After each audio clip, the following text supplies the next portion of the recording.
Hello दोस्तों, स्वागत है आपका मेरे यूट्यूब चैनल स्टडी बोध में। तो दोस्तों, आज राष्ट्रीय और अंतर्राष्ट्रीय करंट अफेयर्स के क्लास 1 है और इससे पहले हमने उत्तराखंड करंट अफेयर्स की फर्स्ट क्लास को डिस्कस किया था। तो जिसने वो वीडियो नहीं देखी जाके ज़रूर देखे, उसका लिंक मैं डिस्क्रिप्शन में दे दूंगा। सबसे पहले आपको ये जानना ज़रूरी है कि आपकी करंट अफेयर्स कितनी आएगी। दोस्तों, आपके जो पुलिस कांस्टेबल का एग्ज़ाम है वो 18 दिसंबर को है, ठीक है। तो 18 दिसंबर को आपका पुलिस कांस्टेबल का एग्ज़ाम है। तो जो आपके एग्ज़ाम पेपर बनेंगे वो अक्टूबर और नवंबर में बन जाएंगे। तो दोस्तों, आपकी जो करंट अफेयर्स है वो अक्टूबर तक आ सकती है। तो अक्टूबर तक आपको अपनी करंट अफेयर्स पढ़नी है। तो दोस्तों, आपको एक साल की करंट अफेयर्स पढ़नी है, जिससे कि आप करंट अफेयर्स के क्वेश्चन गलत नहीं करके आओगे। तो दोस्तों, अक्टूबर तक आपकी करंट अफेयर्स आएगी, तो यहाँ से आप एक साल पहले लगा सकते हो।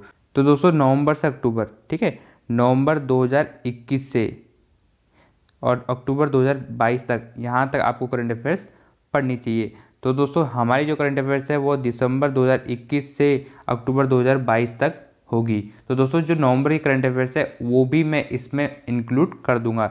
तो आपकी लगभग 1 ईयर की करंट अफेयर्स कंप्लीट हो जाएगी। तो दोस्तों, वीडियो को ध्यान से ज़रूर देखें। और दोस्तों, इसमें इंटरनेशनल करंट अफेयर्स को भी इंक्लूड कर लिया है। इंटरनेशनल करंट अफेयर्स से ज़्यादा क्वेश्चन नहीं आएंगे, बट जो इम्पोर्टेंट क्वेश्चन हैं उन्हीं को इसमें रखा गया है, क्योंकि कुछ क्वेश्चन आपके बन सकते हैं और एग्ज़ाम में 1 नंबर भी बहुत इंपॉर्टेंट होता है। तो ये आपको ध्यान में रखना है। तो दोस्तों, करंट अफेयर्स को स्किप ना करें, क्योंकि यूपीपीएससी करंट अफेयर्स पे ज़्यादा फोकस करता है। और जो हमारी वीडियो पहली बार देख रहे हैं तो चैनल को सब्सक्राइब जरूर करें, क्योंकि आपकी क्लास कंटिन्यू आएगी। तो दोस्तों, हमारे चैनल पर आपको 1 ईयर की कंप्लीट करंट अफेयर्स मिलेगी और उत्तराखंड की भी 1 ईयर की करंट अफेयर्स को भी हम कंप्लीट कर लेंगे। दोनों को आपको ध्यान से देखना है और इनकी मैं प्लेलिस्ट बना दूंगा, तो आप वहां से भी जाकर इनको देख सकते हैं। तो दोस्तों, चलते हैं पहले क्वेश्चन की तरफ। और दोस्तों, इससे जितने भी फैक्ट बनेंगे मैं आपको वो भी बताऊंगा। तो पहला क्वेश्चन है, मैनपुरी सैनिक स्कूल का नाम बदलकर किसके नाम पर रखने की घोषणा की गई है। दोस्तों, काफ़ी इंपॉर्टेंट क्वेश्चन है, बिल्कुल स्टार लगा लो, एग्जाम में ये बन सकता है। क्या पूछा गया है आपसे कि मैनपुरी सैनिक स्कूल जो है उसका नाम बदलकर किसके नाम पर रखने की घोषणा की गई है। तो आपके ऑप्शन है बिपिन रावत, नरेंद्र मोदी, लाल बहादुर शास्त्री और महात्मा गांधी। तो दोस्तों, इसका जो सही आंसर है वो है जनरल बिपिन रावत जी, ठीक है। ऑप्शन ए बिल्कुल सही हो जाएगा।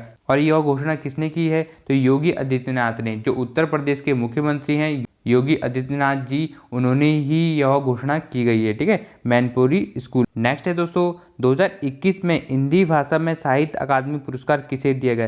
दोस्तों, काफ़ी इंपॉर्टेंट क्वेश्चन है, ऐसे प्रश्न यूपीपीएससी जरूर देता है, ठीक है। तो आपको इसे ध्यान में रखना है। क्या पूछा गया है आपसे 2021 में, ध्यान से देखना, 2021 में हिंदी भाषा में साहित्य अकादमी पुरस्कार किसे दिया गया है। तो दोस्तों, साहित्य अकादमी पुरस्कार यह प्रत्येक वर्ष मिलता है, परंतु यहाँ पर पूछा गया है 2021 का। अभी 2022 का जो साहित्यिक अकादमी पुरस्कार है वह नहीं मिला है, ठीक है। और हिंदी भाषा में पूछा गया है तो यह दिया गया था दया प्रकाश सिन्हा को। दोस्तों, यहाँ पर थोड़ा सा टाइपिंग मिस्टेक हो गई है, इनका जो सही नाम है वो है दया प्रकाश सिन्हा, ठीक है, दया प्रकाश सिन्हा। तो ये आपको ध्यान में रखना है। नेक्स्ट है दोस्तों, भीमराव अंबेडकर के जन्म दिवस पर समानता दिवस मनाने की घोषणा किस राज्य ने की है। दोस्तों, काफ़ी इंपॉर्टेंट क्वेश्चन है, बिल्कुल ध्यान में रखना कि भीमराव अंबेडकर के जन्म दिवस पर समानता दिवस मनाने की जो घोषणा की है किस राज्य ने की है। तो यह की गई है तमिलनाडु राज्य ने। ऑप्शन ए बिल्कुल सही हो जाएगा।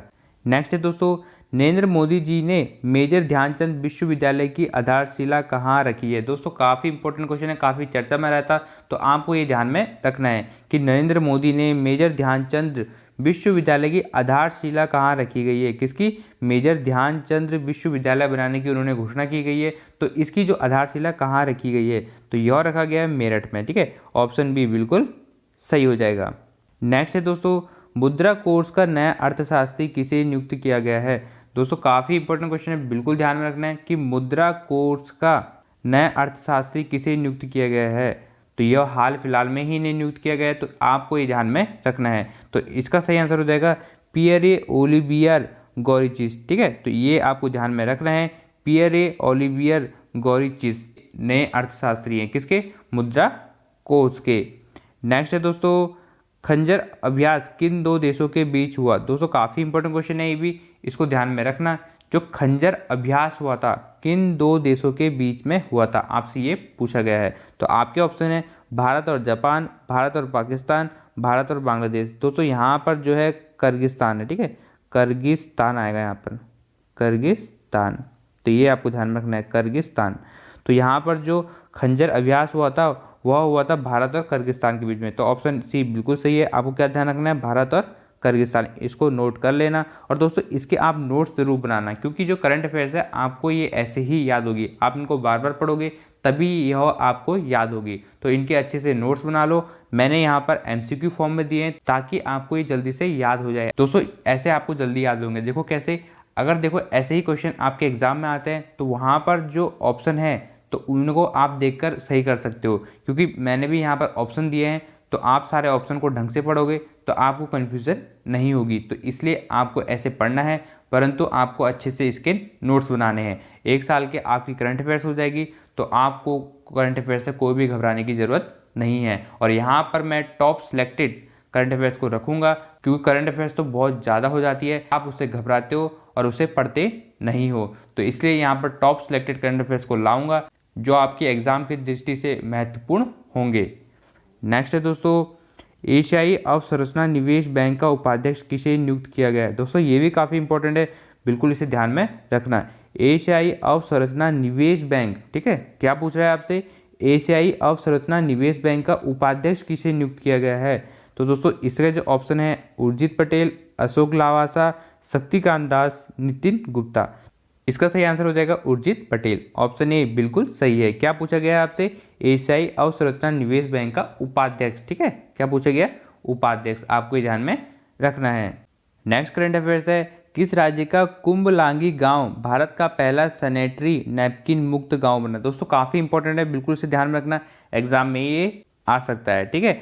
तो क्या पूछा गया आपसे, किस राज्य का कुंभलांगी गांव, ठीक है। तो ये कुंभलांगी गांव कहाँ पर है, जो बना है भारत का पहला सैनिटरी नैपकिन मुक्त गांव बना है, ठीक है। तो ये गांव किस राज्य का है, आपको ये पूछा गया है। तो यह राज्य है केरल का। ऑप्शन बी बिल्कुल सही हो जाएगा, ठीक है। भारत का क्या बना है, पहला सैनिटरी नैपकिन मुक्त गाँव बना है, जो केरल में स्थित है। नाम क्या है उसका, कुंभलांगी गाँव, ठीक है। तो आपको ये ध्यान में रखना है।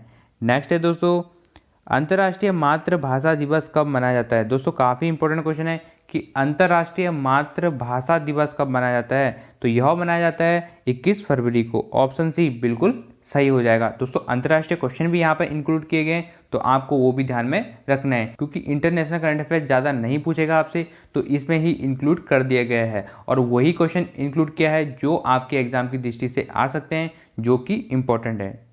नेक्स्ट क्वेश्चन है दोस्तों, 1 जनवरी 2022 को कौन सा हाईकोर्ट भारत का पहला पेपरलेस हाईकोर्ट बनाया गया है। दोस्तों काफ़ी इंपॉर्टेंट क्वेश्चन है, बिल्कुल स्टार लगा लेना, एग्जाम में आ सकता है। क्या पूछा गया है आपसे कि कौन सा हाईकोर्ट है भारत का जो पेपरलेस हाईकोर्ट बनाया है, कौन सा है, पहला नंबर पर, ठीक है। तो पहले नंबर पर पेपरलेस हाईकोर्ट कौन बना है भारत का।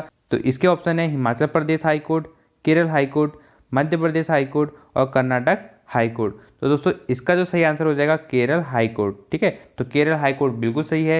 यह भारत का पहला ऐसा हाईकोर्ट है जो पेपरलेस बना था, ठीक है, पेपरलेस या पेपर रहित बना था, ये भी आएगा। तो आपको केरल हाईकोर्ट ही करना है, ये आपको ध्यान में रखना है, एग्जाम में बन सकता है। नेक्स्ट क्वेश्चन है दोस्तों, हाल ही में प्रधानमंत्री संग्रहालय कहाँ पर बनाया गया है। दोस्तों काफ़ी इंपॉर्टेंट क्वेश्चन है कि प्रधानमंत्री संग्रहालय कहाँ पर बनाया गया है।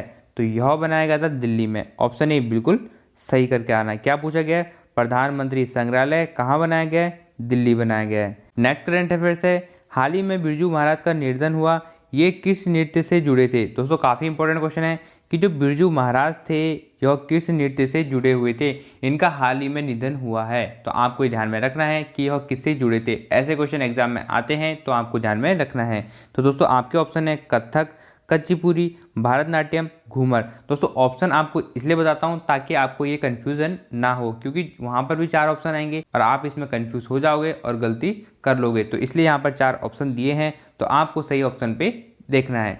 तो दोस्तों जो बिरजू महाराज थे यह जुड़े थे कथक से, तो ऑप्शन ए बिल्कुल सही हो जाएगा। आपको ध्यान में रखना है जो बिरजू महाराज हैं वह किस नृत्य से जुड़े थे, कथक से जुड़े थे। इनका हाल ही में निधन हुआ है, तो इसलिए यह एग्जाम की दृष्टि से महत्वपूर्ण है।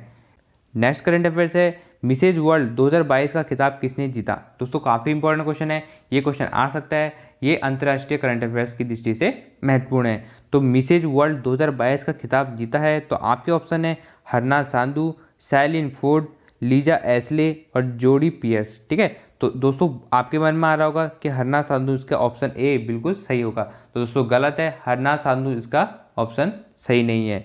जो इसका सही आंसर है वो है शैलिन फोर्ड। तो शैलिन फोर्ड ही मिसेज वर्ल्ड 2022 का खिताब जीता है। आपको ये ध्यान में रखना है, क्या पूछा गया है, मिसेज वर्ल्ड 2022। ठीक है, 2022 को ध्यान में रखना, कौन है, शैलिन फोर्ड है। ठीक है, आपको ये ध्यान में रखना है। और जो हरनाथ सांधू है, आपको ये ध्यान में आ रहा होगा कि आपने इनका नाम भी कहीं ना कहीं सुना होगा। तो ये जो है मिस यूनिवर्स 2021 है। क्या है, मिस यूनिवर्स 2021। तो ये आपको ध्यान में रखना है, मिस यूनिवर्स 2021 कौन है, तो वह है हरनाथ सांधू, यह भारत से हैं। तो आपको ध्यान में रखना है। नेक्स्ट है दोस्तों, व्यक्तिगत श्रेणी में सुभाष चंद्र बोस आपदा प्रबंधन पुरस्कार किसे दिया गया। दोस्तों ये भी काफ़ी इंपॉर्टेंट है कि व्यक्तिगत श्रेणी में सुभाष चंद्र बोस आपदा प्रबंधन पुरस्कार किसे दिया गया है। तो यह दिया गया है प्रोफेसर विनोद शर्मा को। तो ऑप्शन बी बिल्कुल सही हो जाएगा। क्या दिया गया है इन्हें, सुभाष चंद्र बोस आपदा प्रबंधन पुरस्कार दिया गया है। किसको दिया गया है, प्रोफेसर विनोद शर्मा को दिया गया है। तो इसको ध्यान में रखना, ऑप्शन इसको अच्छे से देख लो, एग्जाम में सही करके आना। नेक्स्ट है दोस्तों, ICC women cricket of the year किसे दिया गया है। दोस्तों काफ़ी इंपॉर्टेंट क्वेश्चन है कि ICC women cricketer of the year किसे दिया गया है। क्या पूछा गया है आपसे, ICC women cricketer of the year. आप इसको बार बार पढ़ो क्योंकि ऐसे क्वेश्चन में आप कंफ्यूजन होते हो, जैसे मिसेज वर्ल्ड 2022 और ICC women cricket of the year, ऐसे क्वेश्चन में आप डाउट होते हो तो आपको इसे ध्यान से पढ़ना है। क्या पूछा गया है, आईसीसी वुमेन, पहले बात तो वुमेन पूछा गया है, क्रिकेटर ऑफ द ईयर। ठीक है, क्रिकेटर ऑफ द ईयर पूछा गया है, तो यह दिया गया था स्मृति मंधाना को। तो ऑप्शन सी बिल्कुल सही हो जाएगा। आपको ये ध्यान में रखना है, यह नेशनल करंट अफेयर्स की दृष्टि से महत्वपूर्ण है, तो इसको ध्यान में रखना है। क्या पूछा गया है, women cricketer of the year किसे दिया गया है, तो स्मृति मंधाना को दिया गया है। नेक्स्ट करंट अफेयर्स है इंडियन ओपन बैडमिंटन 2022 में पुरुष एकल खिताब किसने जीता। दोस्तों काफ़ी इंपॉर्टेंट क्वेश्चन है कि इंडियन ओपन बैडमिंटन 2022। ठीक है, पहली बात तो 2022 को ध्यान में रखो। क्या पूछा गया है, बैडमिंटन से, इंडियन ओपन बैडमिंटन 2022 में पुरुष एकल खिताब। ठीक है, तो पुरुष से पूछा गया, महिला से भी पूछा जाता है, पर यहाँ पर क्या पूछा गया, पुरुष से पूछा गया है। पुरुष एकल खिताब किसने जीता, तो यह जीता था लक्ष्य सेन ने। ठीक है, ऑप्शन ए बिल्कुल सही हो जाएगा। पीवी संधू मत करके आना, आप गलत कर दोगे। इसका जो आंसर है वो है लक्ष्य सेन, ऑप्शन ए बिल्कुल सही हो जाएगा। नेक्स्ट है भ्रष्टाचार बोध सूचकांक में भारत कौन से स्थान पर है। दोस्तों यहाँ पर थोड़ा सा मिस टाइपिंग है, आपको ये ध्यान में रखना है कि भ्रष्टाचार बोध सूचकांक 2021। ठीक है, तो 2021 का ही पूछ रहा है, में भारत कौन से स्थान पर है। ठीक है, क्या आएगा आपको कि भ्रष्टाचार बोध सूचकांक 2021 में भारत कौन से स्थान पर है। तो दोस्तों इसका जो सही आंसर हो जाएगा वह हो जाएगा 85। ठीक है, 85वें नंबर पर है, कौन है, हमारा भारत है। ठीक है, पर यहाँ पर जो ऑप्शन है 58, ये 85 था, तो ये थोड़ा सा गलत हो चुका है। तो इसका जो सही आंसर है वो है 85। ठीक है, ऑप्शन थोड़ा सा आगे पीछे हो गया है। तो आपको क्या ध्यान रखना है कि भ्रष्टाचार बोध सूचकांक भारत 2021 में कौन से स्थान पर था, तो वह था 85वें स्थान पर। ठीक है, आपको समझ में आ जाना चाहिए। सिंपल सा क्वेश्चन है कि भ्रष्टाचार बोध सूचकांक 2021 में भारत कौन से स्थान पर है, तो 85वें स्थान पर है। 180 देशों की सूची होती है, उसमें से 85वें स्थान पर है कौन, भारत। नेक्स्ट है दोस्तों, शार्गिल किस देश की पहली ट्रांसजेंडर डॉक्टर बनी। दोस्तों अंतर्राष्ट्रीय करंट अफेयर्स की दृष्टि से महत्वपूर्ण है। क्या पूछा गया है आपको कि जो सारा गिल है वह किस देश की पहली ट्रांसजेंडर डॉक्टर बनी है। दोस्तों ये क्वेश्चन काफ़ी इंपॉर्टेंट है, काफ़ी चर्चा में रहा था, तो आपको ये ध्यान में रखना है। इनका जो नाम है वह है सारा गिल, और ये किस देश की पहली ट्रांसजेंडर डॉक्टर बनी है। ठीक है, तो यह बनी है पाकिस्तान की। तो ऑप्शन ए बिल्कुल सही हो जाएगा। भारत मत कर देना दोस्तों, आपका जो है इसका सही आंसर पाकिस्तान है। ठीक है, तो पाकिस्तान बिल्कुल सही हो जाएगा। पाकिस्तान तो आपको ऐसे ही याद हो जाएगा। नेक्स्ट है आपका the legend of Birsa Munda पुस्तक के लेखक कौन है। दोस्तों जो पुस्तक होती है इनसे भी क्वेश्चन आता है, तो आपको ये ध्यान में रखना है, इसलिए ये क्वेश्चन आपके लिए रखा है, ये काफ़ी इंपॉर्टेंट है। The legend of Birsa Munda, इस पुस्तक के लेखक कौन है, ये करंट अफेयर्स की दृष्टि से महत्वपूर्ण है, तो इसलिए आपको ये ध्यान में रखना है। The legend of Birsa Munda, तो दोस्तों इसके ऑप्शन है तुहिन ए सिन्हा, अंकित वर्मा, उपरोक्त दोनों या विनोद कुमार। ठीक है, तो इसका जो सही आंसर हो जाएगा उपरोक्त दोनों, क्योंकि जो इसके लेखक हैं वो हैं तुहिन ए सिन्हा और अंकित वर्मा, ये दोनों हैं। इन दोनों ने ही यह किताब लिखी थी। कौन सी किताब है? The legend of Birsa Munda. क्या है? The legend of Birsa Munda. आपको ये ध्यान में रखना है। तो इसका सही आंसर हो जाएगा ऑप्शन सी, बिल्कुल सही हो जाएगा। इनके नाम याद कर लो। अगर दोनों में से एक ऑप्शन भी आएगा तो आपको वो भी ठीक करके आना है, और अगर दोनों ऑप्शन में आएगा तो उपरोक्त दोनों पे करके आना है। तुहिन सिन्हा और अंकित वर्मा। नेक्स्ट है, किस पेमेंट बैंक को अनुसूचित बैंक का दर्जा मिला है? क्वेश्चन आपसे क्या पूछ रहा है, काफ़ी इंपॉर्टेंट है कि किस पेमेंट बैंक को अनुसूचित बैंक का दर्जा मिला है। तो इसका ऑप्शन है Paytm payment bank, Fino payment bank, Airtel payment bank और इनमें से कोई नहीं। तो दोस्तों इसका सही आंसर हो जाएगा एयरटेल पेमेंट बैंक को ही अनुसूचित बैंक का दर्जा दिया गया है। किसने दिया? आरबीआई ने दिया था। ठीक है, आपको ये ध्यान में रखना है। क्या पूछा गया है कि किस पेमेंट बैंक को अनुसूचित बैंक, ठीक है, अनुसूचित बैंक का दर्जा दिया गया है? एयरटेल पेमेंट बैंक को दिया गया है। किसको दिया गया है? एयरटेल पेमेंट बैंक को दिया गया है। दोस्तों ये करंट अफेयर्स आपको इस वीडियो से अच्छे से याद हो जाने चाहिए, इसलिए मैं बार बार उसको रिपीट करता हूँ ताकि आपको दिमाग में बैठ जाए और आपको एग्जाम में वो ध्यान में आ जाए और आप अपना आंसर सही करके आ जाएं, क्योंकि करंट अफेयर्स में बहुत कन्फ्यूजन होती है, इसलिए वीडियो को ध्यान से जरूर देखें। नेक्स्ट है, कौन सा राज्य देश का पहला एलपीजी युक्त धुआं मुक्त राज्य बन गया है? दोस्तों काफ़ी इंपॉर्टेंट क्वेश्चन है, बिल्कुल स्टार लगा लो, एग्जाम में ये बन सकता है, तो आपको इसे ध्यान में रखना है। क्या पूछा गया आपसे कि कौन सा राज्य देश का पहला एलपीजी युक्त, क्या पूछा गया? एलपीजी युक्त धुआं मुक्त, ठीक है, जो धुआं मुक्त राज्य बन गया है, ठीक है, एलपीजी युक्त और धुआं मुक्त राज्य बन गया है, वह कौन सा राज्य है? ठीक है, तो आपके ऑप्शन है उत्तर प्रदेश, राजस्थान, हिमाचल प्रदेश या इनमें से कोई नहीं।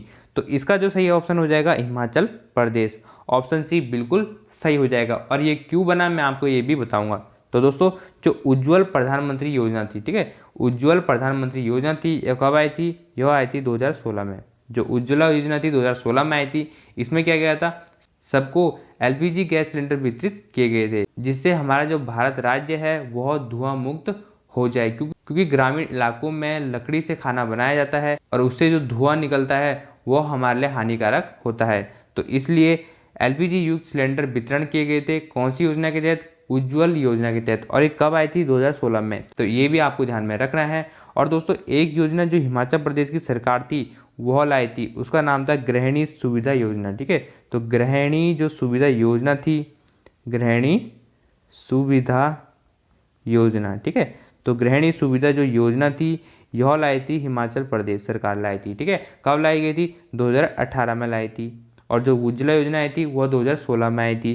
तो इन दोनों योजना से जो हमारा हिमाचल प्रदेश राज्य है वह धुआं मुक्त राज्य बन गया था। तो ये आपको ध्यान में रखना है, एग्जाम में प्रश्न जरूर बन सकता है। नेक्स्ट है, कहाँ लोसांग महोत्सव मनाया गया है? तो दोस्तों काफ़ी इंपॉर्टेंट क्वेश्चन है कि कहाँ लोसांग महोत्सव मनाया गया है। यह प्रत्येक वर्ष मनाया जाता है, तो इसलिए आपको ये ध्यान में रखना है। क्या पूछा गया है? लोसांग महोत्सव। दोस्तों ऐसे क्वेश्चन आते हैं नृत्य से, महोत्सव से, तो आपको ये ध्यान में रखना है। तो दोस्तों इसके ऑप्शन है हिमाचल प्रदेश, उत्तराखंड, सिक्किम, इनमें से कोई नहीं। तो दोस्तों इसका सही आंसर हो जाएगा सिक्किम। ठीक है, ऑप्शन सी बिल्कुल सही हो जाएगा। कौन सा उत्सव है? लोसांग महोत्सव है। ठीक है, कहाँ मनाया जाता है? सिक्किम में मनाया जाता है। प्रत्येक वर्ष दिसंबर में मनाया जाता है। ठीक है, तो ये भी आपको ध्यान में रखना है। कब मनाया जाता है? दिसंबर में मनाया जाता है प्रत्येक वर्ष। कहाँ मनाया जाता है? सिक्किम में मनाया जाता है। नेक्स्ट है, किस देश ने 2026 तक कृत्रिम सूर्य बनाने की घोषणा की गई है? दोस्तों काफ़ी चर्चा में रहता है, तो इसलिए आपको ये ध्यान में रखना है।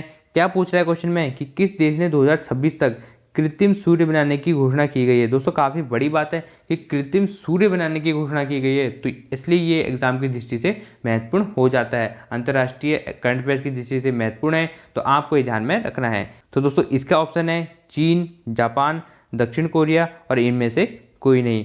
तो इसका सही आंसर हो जाएगा दक्षिण कोरिया। दक्षिण कोरिया ने ही यह घोषणा की गई है कि हम 2026 तक एक कृत्रिम सूर्य बना लेंगे। ठीक है, अपने देश के लिए 2026 तक एक कृत्रिम सूर्य बना लेंगे और इसका जो नाम रखेंगे वो रखेंगे के स्टार। यह घोषणा भी कर दी गई है। क्या नाम होगा उसका? के स्टार होगा। दोस्तों अभी तो 2022 चल रहा है, अब 2026 में देखते हैं कि कृत्रिम सूर्य बनता है या नहीं बनता है। तो इसका जो नाम है के स्टार है, किसने की गई है घोषणा? दक्षिण कोरिया ने की गई है 2026 तक। नेक्स्ट है जिला सुशासन सूचकांक स्थापित करने वाला पहला केंद्र शासित प्रदेश कौन बना है? दोस्तों काफ़ी इंपॉर्टेंट क्वेश्चन है, बिल्कुल ध्यान में रखना, एग्जाम में आ सकता है कि जिला सुशासन सूचकांक स्थापित करने वाला पहला केंद्र शासित प्रदेश कौन बना है? तो ऑप्शन है दिल्ली, पांडुचेरी, जम्मू कश्मीर और लद्दाख। ठीक है, तो इसका जो सही आंसर हो जाएगा जम्मू कश्मीर। जम्मू कश्मीर वह केंद्र शासित है जो जिला सुशासन सूचकांक स्थापित करने वाला केंद्र शासित प्रदेश बना है। तो मैंने आपको लगभग 30 से ज़्यादा करंट अफेयर्स बताए हैं जो आपके एग्जाम की दृष्टि से महत्वपूर्ण है। यूपीपीएससी ऐसे ही करंट अफेयर्स पूछता है, तो इसलिए ये टॉप सिलेक्टेड करंट अफेयर्स लिए गए हैं। दोस्तों आपको अपने दोस्तों के साथ इस वीडियो को शेयर करें ताकि उनको भी इसका लाभ मिल सके, और वीडियो को लाइक जरूर कर लें। और आपके लिए वीडियो कितनी हेल्पफुल है कमेंट बॉक्स में जरूर बताएं। आपका कुछ क्वेश्चन है तो कमेंट बॉक्स में जरूर बताएं, मैं उसका रिप्लाई जरूर करूंगा। और दोस्तों हमारे टेलीग्राम ग्रुप से भी जुड़ जाएं जिसमें डेली क्विज होती है, और हमारे चैनल पे 10 महत्वपूर्ण प्रैक्टिस सेट सॉल्व किए गए हैं, तो आप उन्हें भी कर सकते हैं जिससे आपको अपना स्कोर पता चलेगा। और दोस्तों जीएस की जो रिवीजन क्लास चल रही है उसको भी जाके ज्वाइन करें, प्लेलिस्ट में जाके सभी को देख सकते हैं। दोस्तों कंटिन्यू क्लास आती रहेगी, तो चैनल को सब्सक्राइब जरूर कर ले। मिलते हैं नेक्स्ट वीडियो में, तब तक के लिए नमस्कार।